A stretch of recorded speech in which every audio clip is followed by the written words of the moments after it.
Fair use.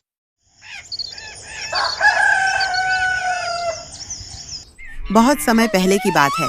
Udaynagar राज्य के एक छोटे से गांव में रामू नाम का एक गरीब लकड़हारा अपनी पत्नी सुमन और 5 वर्षीय पुत्र मुन्ना के साथ रहता था। रामू हमेशा अपने साधारण जीवन से असंतुष्ट रहता था। वो रातों रात अमीर बनने के सपने देखता और अपनी किस्मत को कोसता रहता। एक सुबह की बात है। रामू लकड़ियां काटने के लिए अपनी कुल्हाड़ी लेकर जा रहा था। तभी उसकी पत्नी सुमन उससे बोली, रामू, आज फिर इतने गुस्से में क्यों हो? क्या तुम्हें कभी खुशी महसूस नहीं होती? तुम हमेशा परेशान क्यों रहते हो? कभी तुम मुस्कुराकर काम पर जाया करो। खुश होकर? मैं लकड़ियां काटने वाला मजदूर हूँ, कोई बड़ा व्यापारी नहीं। मेरी मेहनत का कोई मोल नहीं है और तुम कहती हो कि खुश रहूं। तुम्हें अपनी मेहनत पर गर्व करना चाहिए रामू। भगवान ने हमें मेहनत करने का शरीर दिया है। तुम्हें हमेशा अपनी किस्मत को कोसने की आदत है। कभी तो भगवान का शुक्र करो कि हमारा परिवार भूखा नहीं सोता। तुम्हें मेरी मेहनत की कोई परवाह नहीं है। तुम्हें क्या समझ? बस बातें करना आसान है। दूसरों की पत्नियां चाहती हैं कि उनके पति खूब पैसा कमाए, लेकिन तुम मेरे छोटे से काम से ही खुश रहती हो। ये सोचना बंद करो कि मैं तुम्हारी मेहनत की कदर नहीं करती। मैं तुम्हारे साथ हूँ। सुमन की बात सुनकर रामू गुस्से से बिना कुछ कहे अपनी कुल्हाड़ी उठाकर घर से बाहर निकल गया। सुमन उसे जाते हुए देखती रही। रामू कुछ ही दूर चला था कि तभी उसे उसके गांव का सरपंच मिल गया। मुखिया मुस्कुराते हुए रामू से बोला, रामू, क्या हुआ? आज सुबह सुबह तुम्हारे चेहरे पे ये गुस्सा क्यों झलक रहा है? सब ठीक तो है? सब कुछ ठीक है, लेकिन मेरी पत्नी को मेरी परेशानियां कभी समझ नहीं आएंगी। वो चाहती है कि मैं हमेशा मुस्कुराऊं, जैसे सब कुछ ठीक हो। अरे, राधा तो समझदार और शांत स्वभाव की महिला है। वो तुम्हें परेशान क्यों करेगी? वो मूर्ख है। दूसरों की पत्नियां चाहती हैं कि उनके पति बहुत अधिक धन कमाएं, लेकिन मेरी पत्नी मेरी छोटी सी कमाई में ही खुश रहती है। उससे तो ये लगता है कि लकड़ियां काटना कोई बहुत महान काम है। रामू, तुम्हारी पत्नी बहुत अच्छी है। वो संतोषी स्वभाव की है। तुम उसे गलत मत समझो।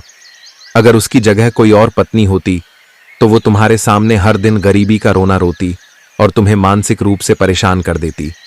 तुम्हें तो भगवान को धन्यवाद देना चाहिए। सरपंच की बात सुनकर रामू गुस्से से आगे बढ़ गया और जंगल में एक वृक्ष के नीचे बैठते हुए खुद से बोला, मैं कितनी भी मेहनत क्यों ना करूं, लकड़ियां अच्छे दामों में नहीं बिकती। मेहनत का फल मिलता ही नहीं। लोग कहते हैं मेहनत का फल मिलता है, लेकिन मुझे तो कोई मेहनत का फल मिला ही नहीं। क्यों ना मैं आज जंगल में उस हिस्से में जाऊं जहां लोग जाने से डरते हैं। सुना है वहां भूत प्रेत का साया है। क्या पता मुझे कोई भूत मिल जाए और वो मुझे धनवान बना दे। ये सोचकर रामू जंगल के अंदरूनी हिस्से की ओर बढ़ गया। थोड़ी देर बाद उसकी नजर एक विशाल और पुराने पेड़ पर पड़ी। पेड़ इतना बड़ा और घना था कि उसकी जड़ें दूर दूर तक फैली हुई थी। ये तो वर्षों पुराना पेड़ लग रहा है। इसकी लकड़ियां जरूर अच्छे दामों में बिकेंगे। क्यों ना मैं इसे काट लूं और बाजार में बेचा आऊं हूं। इससे मुझे खूब पैसा मिलेगा। रामू उस पुराने वृक्ष पर कुल्हाड़ी चलाने ही वाला था कि अचानक उस वृक्ष से चमकीला किरणें निकलने लगा। किरणें उसके चारों ओर मंडराने लगा। रामू ने ऐसा दृश्य पहले कभी नहीं देखा था। वो बुरी तरह से घबरा गया और अपनी कुल्हाड़ी को वापस अपने हाथों में रख लिया। कुछ ही देर में वो काला धुआं एक सुंदर पुरुष के रूप में प्रकट हो गया। उसका व्यक्तित्व तेजस्वी और अद्भुत था। रामू ने उसे हैरानी से देखा और घबराहट भरे स्वर में बोला, तो तुम कौन हो और ये सब क्या हो रहा है? मैं इस वन का रक्षक हूँ। मेरा वास इस वृक्ष में हजारों वर्षों से है। ये वृक्ष केवल एक पेड़ नहीं है, बल्कि इस वन का आधार है। इसे मत काटो। रामू जो पहले से ही घबराया हुआ था, अब क्रोधित हो गया। उसने अपनी कुल्हाड़ी उठाई और वन रक्षक से गुस्से में बोला, मुझे इन बातों से कोई फर्क नहीं पड़ता। ये पेड़ कितना पुराना है, इससे भी मुझे कोई मतलब नहीं है। इसकी लकड़ियां मजबूत है और बाजार में अच्छे दामों में बिकेगी।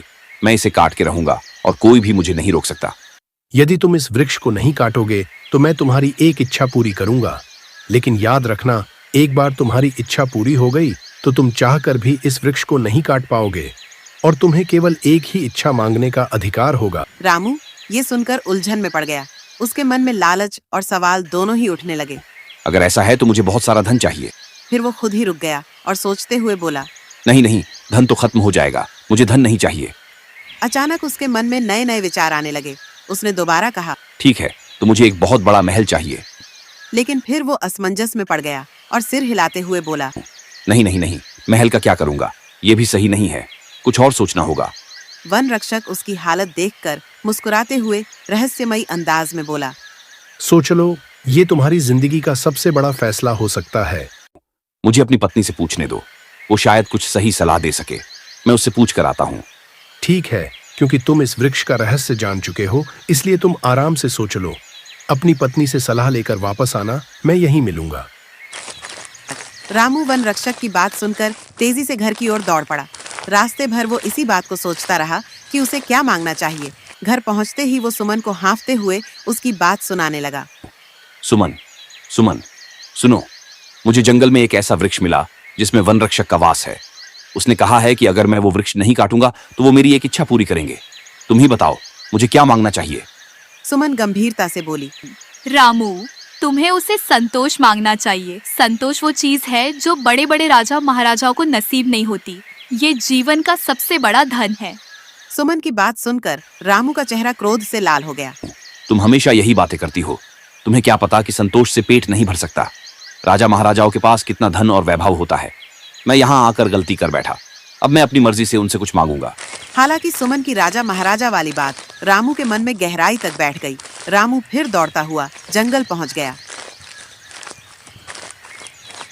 वन रक्षक वहीं खड़ा उसका इंतजार कर रहा था। तो रामू, तुम वापस आ गए। क्या तुमने तय कर लिया कि तुम्हें क्या चाहिए? हाँ, मैंने तय कर लिया है। मैं राजाओं जैसा जीवन जीना चाहता हूँ। मैं राजा बनना चाहता हूँ, क्योंकि राजा के पास कभी धन की कमी नहीं होती। एक बार सोच लो, राजा महाराजा का जीवन देखने में सुंदर लगता है, लेकिन उनके जीवन में साधारण इंसानों से भी ज्यादा कठिनाइयां होती हैं। उनके जीवन में असाधारण घटनाएं होती हैं जिनसे निपटना आसान नहीं होता। मुझे कुछ नहीं सुनना। मैंने जो कहा है वही मेरी इच्छा है। मैं राजा बनना चाहता हूँ। ठीक है, आज रात उदयनगर के राजा कनकपाल अपने महल की छत से गिरकर मर जाएगा। ये घटना निश्चित है। तुम्हें एक तलवार लेकर महल के अंदर चले जाना और महल की छत के नीचे जब राजा कनकपाल नीचे गिरेगा तो वो चीखेगा। सैनिक वहां दौड़े चले आएंगे और तुम्हें वहां तलवार पकड़े खड़ा देखकर समझेंगे कि तुमने ही राजा कनकपाल की हत्या की है। रामू ये सुनकर चौंक गया। लेकिन अगर सैनिक ऐसा सोचेंगे तो वो मुझे मार डालेंगे। वन रक्षक गहरी मुस्कान के साथ बोला। तुम्हारे हाथ में तलवार देखकर सैनिक भयभीत हो जाएंगे और यही मेरा जादू है। तुम्हें बस निडर होकर सबसे कहना है कि तुमने ही राजा कनकपाल को मारा है। तुम्हारे आत्मविश्वास और साहस से सैनिक तुम्हें रोक नहीं पाएंगे। क्या यही इतना ही आसान होगा? राजा कनकपाल का मंत्री संग्राम सिंह राजा कनकपाल से खुश नहीं है। वो तुम्हारा समर्थन करेगा और तुम्हें राजा घोषित कर देगा। लेकिन याद रखना, राजा कनकपाल की पत्नी राधा और उनका 5 वर्षीय पुत्र विक्रम भी हैं। वो इस महल के उत्तराधिकारी। मुझे राजा विक्रम की पत्नी या पुत्र से कोई लेना देना नहीं है। मुझे सिर्फ राजा बनना है। तो जाओ, समय नजदीक है। समय पूरा होने वाली है और तुम्हारा राजा बनने का सपना पूरा होने वाला है। रामू तुरंत एक तलवार लेकर उदयनगर के महल की ओर बढ़ गया। महल की भव्यता देखकर वो हैरान रह गया। उसने अपने आप से कहा, क्या चमत्कार है। महल के सैनिक मेरे सामने खड़े हैं, लेकिन किसी ने मुझे रोका नहीं। ये जरूर वन रक्षक का जादू। महल में बिना किसी रुकावट के अंदर घुसते हुए रामू सीधा महल के छत के नीचे खड़ा हो गया। तभी उसकी नजर ऊपर छत पर टहलते हुए राजा कनकपाल पर पड़ी। राजा कनकपाल गंभीर मुद्रा में इधर उधर टहल रहे थे। तभी अचानक से राजा कनकपाल का पैर फिसला और राजा छत से नीचे गिर गए। राजा कनकपाल के गिरते ही उनके सिर से खून बहने लगा। उनकी चीख सुनकर सैनिक तेजी से वहां जमा हो गए। रामू ने अपने हाथ में तलवार उठा रखी थी और निडर होकर ऊंचे आवाज में कहा, ये काम मैंने किया है। मैंने ही राजा कनकपाल को मारा है, क्योंकि मुझे राजा बनना है। सैनिक ये सुनकर चौंक गए। अर्जुन की तलवार और आत्मविश्वास देखकर उनकी दिलों में डर बैठ गया। तभी महल का मंत्री संग्राम सिंह वहां पहुंचा और रामू की ओर घूर कर बोला, तुमने राजा कनकपाल की हत्या की है। तुम जानते हो इसके बाद क्या होगा? मुझे सब पता है, लेकिन नियम तो यही है कि ताकतवर ही राजा बनता है, और अब मैं इस राज्य का नया राजा हूँ। रामू की बात सुनकर मंत्री संग्राम सिंह सैनिकों की ओर मुड़कर बोला, यह व्यक्ति सही कह रहा है। हमारे राज्य में हमेशा ताकतवर ही शासन करता है। राजा कनकपाल अब हमारे बीच नहीं रहे, इसीलिए इस व्यक्ति को उदयनगर का नया राजा घोषित किया जाता है। रामू गर्व से सीना चौड़ा करके महल की ओर बढ़ गया। महल के मुख्य भाग में कदम रखते ही रामू मंत्री संग्राम सिंह से आदेशात्मक लहजे में बोला, जाओ और राजा कनकपाल की पत्नी राधा और उनके पुत्र विक्रम को यहाँ लेकर आओ। मैं उनसे खुद बात करूंगा। मंत्री संग्राम सिंह तुरंत आदेश का पालन करने के लिए चल पड़ा। रामू मुस्कुराता हुआ सिंहासन की ओर गया और अपने आप से बोला, आज मैं अपने सपने को पूरा होते देख रहा हूँ। अब मैं उदयनगर का राजा हूँ लेकिन बस ये तो सिर्फ शुरुआत है, आगे बहुत कुछ होना है। कुछ ही देर में राजा कनकपाल की पत्नी राधा और उनके 5 वर्षीय पुत्र विक्रम को लेकर मंत्री संग्राम सिंह रामू के सामने लेकर पेश हो गए थे। राधा की आंखों में आंसू और चेहरा भय से कांप रहा था। रामू घमंड भरे स्वर में बोला, रानी राधा, मैं तुम्हें और तुम्हारे बेटे को इसी समय खत्म कर सकता हूँ, लेकिन मैं दया दिखाना चाहता हूँ, इसीलिए तुम्हें आदेश देता हूँ कि तुरंत अपने पुत्र को लेकर इस राज्य से दूर जंगलों में चली जाओ।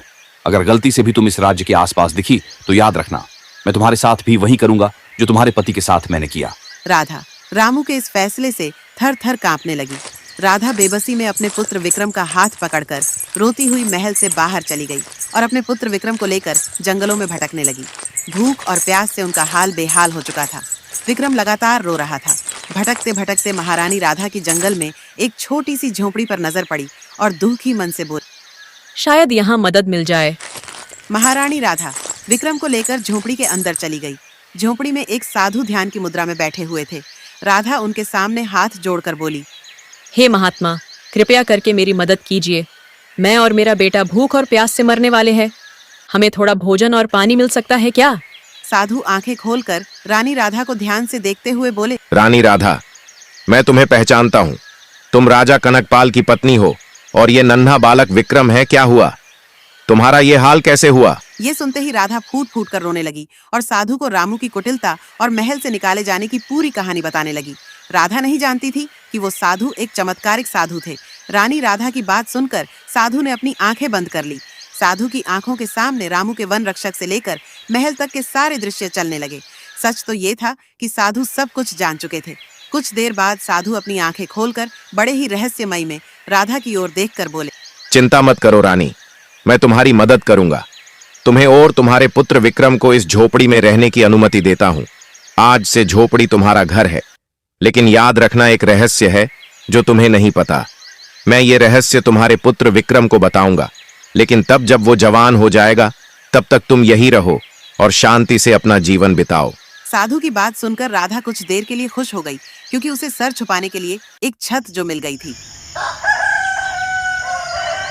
इधर रामू अपनी पत्नी सुमन और अपने 5 वर्षीय पुत्र मुन्ना को महल में ले आया। अपने पति रामू को उदयनगर राज्य का राजा बना हुआ देख उसकी पत्नी सुमन पूरी तरह से आश्चर्य में पड़ गई। ये सब कैसे संभव हुआ? एक साधारण लकड़हारे से अचानक राजा बनने का ये सफर।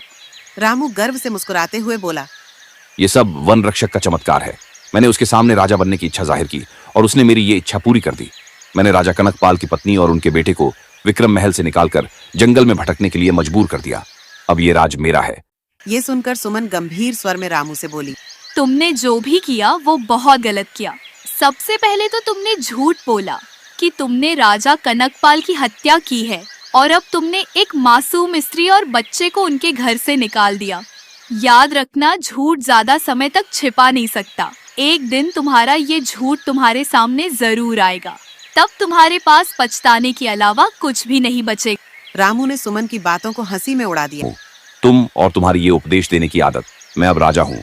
मेरी किस्मत ने मुझे ये मौका दिया है। अब बस तुम देखती जाओ, ये राज्य सदा मेरे ही अधीन रहेगा। समय ऐसे ही गुजरता रहा। रामू के पुत्र मुन्ना की परवरिश राजकुमारों जैसी होने लगी। वहीं दूसरी ओर राधा का पुत्र विक्रम, जो कि उदयनगर का असली उत्तराधिकारी था, बेचारा साधारण इंसान की तरह जंगल में कठिनाइयों भरा जीवन व्यतीत करने लगा। ऐसे ही 20 वर्ष बीत गए। रामू का पुत्र मुन्ना हद से ज्यादा ऐशो आराम की जिंदगी और लाड़ प्यार की वजह से बिगड़ चुका था। ऐसा कोई दिन नहीं जाता जब प्रजा राजा से मुन्ना की शिकायत ना करती हो। एक दिन सुमन क्रोधित होकर अपने पुत्र मुन्ना से बोली, ना, तुम क्या कर रहे हो?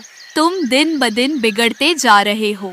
अगर तुम ऐसे ही रहते हो तो तुम्हारा भविष्य अंधकारमय होगा। माँ, आप क्या जाने कि मैं क्या कर रहा हूँ। दुनिया के सारे ऐशो आराम मेरे पास है, मुझे कोई फर्क नहीं पड़ता।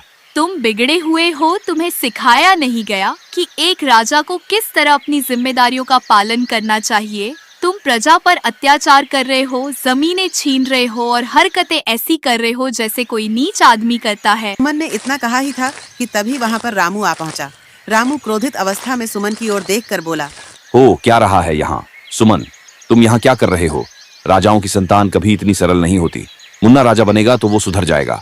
तुम्हें तो हमेशा अपने बेटे की गलती दिखाई नहीं देती। तुमने उसे राजाओं जैसा नहीं बल्कि तानाशाह जैसा बनाया है। तुम बहुत बढ़ चढ़कर बोल रही हो। 20 साल बीत गए हैं मुझे उदयनगर का राजा बने हुए, लेकिन तुम अब भी मुझे लकड़हारे की पत्नी की तरह ही देखती हो। इतना बोलकर रामू गुस्से में वहां से चला गया।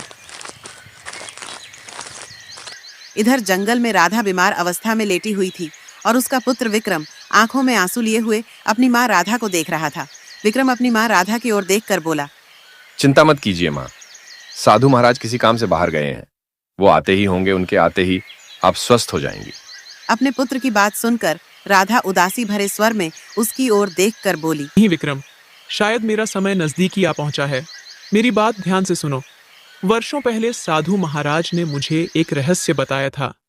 तुम्हें सिर्फ तभी बताया जाएगा जब तुम जवान हो जाओगे। लगता है मेरा समय आ गया है, लेकिन तुम उस रहस्य के बारे में साधु महाराज से जरूर पूछना। मुझे लगता है कि कोई गहरा रहस्य है जिसे तुम्हें जानने का पूरा अधिकार है। अपनी माँ की बातें सुनकर विक्रम रोता हुआ बोला, माँ नहीं, आप नहीं जा सकती। राधा की आंखें बंद हो गईं। विक्रम बुरी तरह से घबरा गया। तभी वहां पर साधु आ पहुंचे। साधु की ओर देखकर विक्रम रोते हुए बोला, साधु महाराज, मैं आपका ही इंतजार करता रहा। मेरी माँ मुझे छोड़कर बहुत दूर चली गई। मैं तुम्हारा दुख समझ सकता हूं विक्रम, लेकिन ये संसार के नियम है, जो आया है वो जाएगा भी। अपने मां के अंतिम संस्कार की तैयारी करो। साधु और विक्रम ने मिलकर राधा का अंतिम संस्कार कर दिया। अगले दिन विक्रम साधु महाराज से बोला, साधु महाराज, मरने से पहले मेरी माँ ने मुझे बताया कि आप कोई ऐसा रहस्य जानते थे जो आप मुझे जवान होने पर बताना चाहते थे।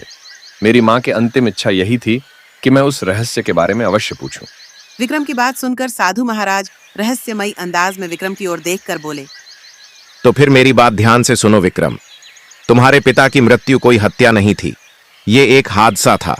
रामू से तुम्हारा कोई विरोध नहीं था, वो केवल तलवार लेकर खड़ा था और वन देवता के वरदान के कारण ये सब हुआ। रामू एक लालची व्यक्ति है। उदयनगर पर तुम्हारा अधिकार है, वो तुमसे कभी नहीं जीत सके। ये क्या कह रहे हैं आप? मैं बिल्कुल सत्य बोल रहा हूं। विक्रम उदयनगर राज्य पर जिसका शासन है, वो उदयनगर राज्य के एक छोटे से गांव का रहने वाला मामूली लकड़हारा है, जिसने जंगल के वन रक्षक से राजा बनने का वरदान मांगा। वन देवता ने उसे चेतावनी दी, मगर वो एक लालची व्यक्ति था। नहीं माना उसने, केवल तुम्हारे पिता की अकस्मात मृत्यु का फायदा उठाया और तुम्हें और तुम्हारी मां को जंगलों में ठोकर खाने के लिए मजबूर कर दिया। सही समय आ चुका है विक्रम, जाओ जाओ, जाकर रामू को ललकारो। रामू और उसके पुत्र दोनों में से कोई भी तुमसे युद्ध नहीं जीत पाएगा। जाओ, जाकर अपना राज्य वापस ले लो। अपना राज्य वापस लेने के लिए मंत्री संग्राम सिंह को कारगार में डलवाने का आदेश अवश्य देना, क्योंकि जितना दोषी रामू है उससे कहीं ज्यादा दोषी संग्राम सिंह है। उसने बगैर जांच पड़ताल किए रामू को वहां का राजा घोषित कर दिया। वो भी उतना ही दोषी कहलाया जाएगा। विक्रम तुरंत तलवार लेकर महल के अंदर पहुंच गया। महल के अंदर राज दरबार में रामू और मुन्ना मौजूद थे। विक्रम को देखकर रामू विक्रम के ओर देखते हुए बोला, कौन हो तुम और तलवार लेकर दरबार में क्यों आए हो? रामू, मैं राजा कनकपाल का पुत्र हूँ और अब मैं अपना राज्य वापस लेने आया हूँ। क्या बकवास कर रहे हो? मैं राजकुमार विक्रम हूँ। तुमने मुझे और मेरी माँ को जंगल में रहने को मजबूर किया। अब मैं तुम्हें हराकर अपना राज्य वापस ले लूंगा। विक्रम की बात सुनकर रामू के बगल में बैठा हुआ उसका पुत्र मुन्ना गुस्से से विक्रम की ओर देखकर बोला, तुम्हें क्या लगता है तुम हमारा राज्य इतने आसानी से छीन कर ले जाओगे? हम हाथ पर हाथ धरे बैठे रहेंगे? अगर हिम्मत है तो आओ, मुझसे युद्ध करो। मैं तुम्हें युद्ध की चेतावनी देता हूं, परंतु एक बात याद रखना, अगर तुम युद्ध हारते हो तो इस राज्य पर मेरा अधिकार होगा। विक्रम की बात सुनकर रामू इधर उधर देखने लगा। तभी वहां बैठे हुए राजगुरु रामू की ओर देखकर बोले, नियम यही है महाराज। रामू ने ना चाहते हुए भी अपने पुत्र मुन्ना को युद्ध करने की सहमति दे दी, मगर मुन्ना विक्रम की तलवार का एक वार भी नहीं सह सका और वह चीखते हुए मृत्यु होकर जमीन पर गिर पड़ा। रामू, अब तुम्हारी बारी है। या तो मुझसे युद्ध करो या अपना राज्य मुझे वापस करो।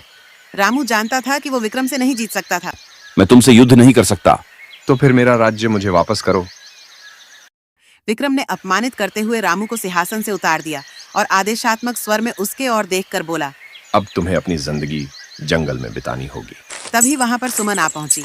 अपने जवान बेटे की लाश देखकर वो फूट फूट कर रोने लगी। रामू सर झुकाए हुए, आंखों में आंसू लिए हुए वहां पर खड़ा हुआ था। उसकी आंखों में और उसके चेहरे पर पछतावा झलक रहा था। तभी विक्रम एक सैनिक की ओर देखकर बोलता, अभी और इसी समय मंत्री संग्राम सिंह को बंदी बनाकर कारागार में डाल दो।